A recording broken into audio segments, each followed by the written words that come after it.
Hello everybody and welcome to yet another Stardew Valley mod showcase. Today we're going to be showcasing mods that add new characters into the game. And I do want to specify that these are characters that can be added into base Stardew Valley. You don't need any expansion mod for it. So this was suggested by Jessie in one of my previous mod videos, and thank you for that. Please continue to give suggestions on mod showcases. So the thing about character mods is I'm very picky about them because it's hard to add in a new character into Stardew Valley that feels like they make sense. And this is because Stardew Valley was designed around a certain set of characters. Add someone in and it doesn't feel like they fit as well. This mod has an answer to that problem. If we go over here to the community center and check around back, there's a staircase here. This is where our new NPCs reside. This is the Juliet and Jessie, the Joja Clerks by Lemurcat mod.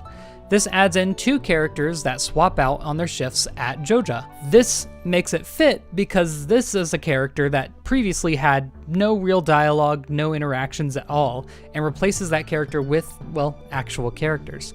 The first is Jessie here. Good morning, you must be the new farmer. I'm Jessie, and it's a pleasure to meet you. Well, that's Jessie. She is actually the landlord of this house, if I'm correct, and if I look around, I should be able to find Juliet. Maybe not. Where do you think she went? I should have actually known this. She's manning the counter at Joja Mart. All right, let's check this out. Now, if you remember, there used to be a character here that really had no personality, but now, I can't talk to her. Oh, there we go. Hey, you're new around here, right? Well, let me tell you now, this town is filled with weirdos, and I'm defo one of them. I love these characters.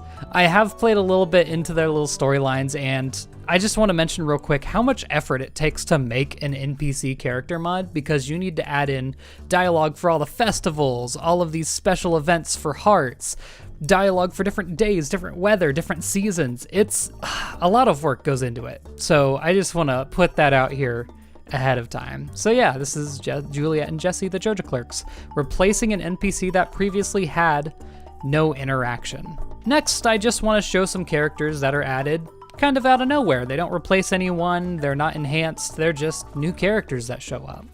First of these characters is actually currently in Pierre's. Here she is. Everyone, say hello to Aspen. Oh, hey neighbor, Gus said that someone would be moving into the farm soon. My name's Aspen. I hope you like it here in Pelican Town. So she's a character that actually owns her own farm. It's been cut off by the Joja Corporation and she can't get back right now. So for the first year, she's actually going to be living with Gus. This character was made by Invader Zen, which sounds a lot like Invader Zim.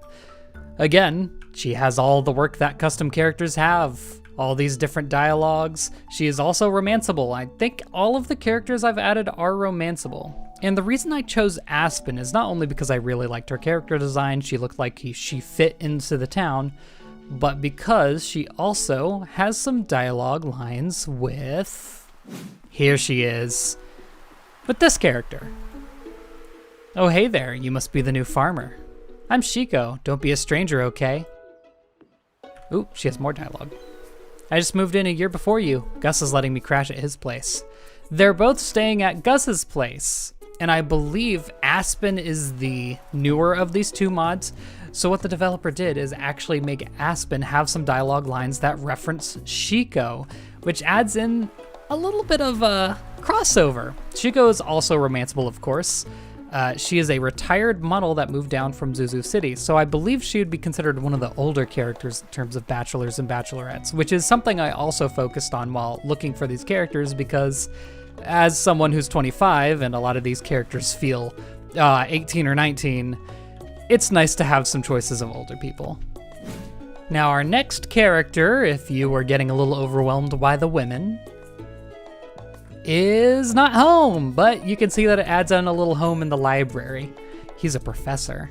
Oh, here he is. He kind of blended in with the ground here. This is Professor Jasper Thomas, also by Lemurcat. Hello, that's right, I named myself Peyton. I'm pleased to meet you. My name's Jasper, and I too am a newly returned to this town. There's darkness lurking here. It's like the taste of the void. Again, I like my older characters, so I think this adds a little bit more variety. There's darkness looking. Oh, he's just gonna say that over and over again. Huh, interesting. Once again, another romanceable character. Now this last mod is a little bit different, and I'm going to have to go forward in time a bit to show this off. So here I am in front of the wizard's tower. Now why would I do that? Well, this is the same cutscene as usual, but you can see that the tower's been changed a little. The wizard has a bedroom, and it's actually kind of a kitty-looking bedroom if you ask me. The wizard is now romanceable. Now, in terms of regular dialogue lines, that doesn't change much, but you may remember that the wizard actually didn't have any heart events at all. He will now. This is the Romanceable Wizard by Werewolf Master. And so you can see he's single, and there's 2 secret hearts here. So yeah, this just adds a few more things to the wizard, and I think it really fleshes out a character that should have been a bit more fleshed out. I understand why they didn't, because it's a bit of a story important character, but there's the option. And again, another older man to marry, which just expands your options. Now, on top of all of these mods, I want to mention that there are endless mods for changing character models. Maybe you want to make the wizard romanceable, but you don't like the wizard himself. There's like 50 different mods that change the wizard into any other wizard character. Like, I don't know, Hermione, there's probably a mod for that. I've seen some that are like forest witches, or it changes him actually into the witch, and that would actually probably work just fine with this mod. There's many other mods like that as well. So also know that the character NPC mods are a lot more complicated than most mods because they have to change a lot to be able to work a lot of the time. So the required mods list that I put in the bottom left and bottom right, if there's too many mods, is going to be a bit longer this time. So keep that in mind when going for these. Thank you all for watching. Once again, if there's anything else that you want to see, let me know. See you all in the next one, and good night.